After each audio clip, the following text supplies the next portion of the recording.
గోరింటాక్కి ఆ పేరు ఎలా వచ్చిందో తెలుసా? నేను చెప్తా వినండి. గౌరీదేవి అంటే పార్వతీదేవి.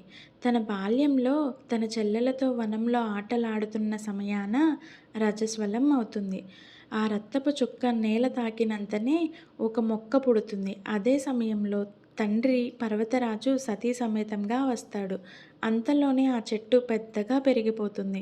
అప్పుడు పార్వతి ఆ చెట్టు ఆకులు కొయ్యగా ఆమె వేళ్ళు ఎర్రగా అయిపోతాయి. అయ్యో!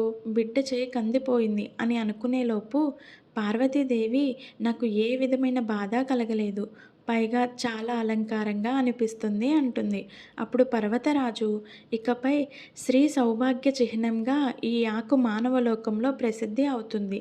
స్త్రీల గర్భాశ్రయ దోషాలను కూడా తొలగిస్తుంది.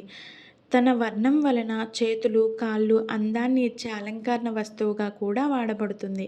అదే ఈ చెట్టు జన్మకి సార్థకత అని పలుకగా గౌరీతో సహా అందరూ ఆ చెట్టు ఆకుల పసరతో చేతులు, కాళ్ళు అందంగా అలంకరించుకుంటూ ఉంటారు.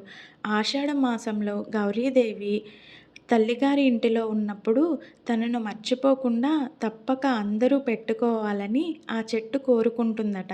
ఆ విధంగా గౌరీ ఇంటి ఆకు గోరింటాకు అవుతుంది.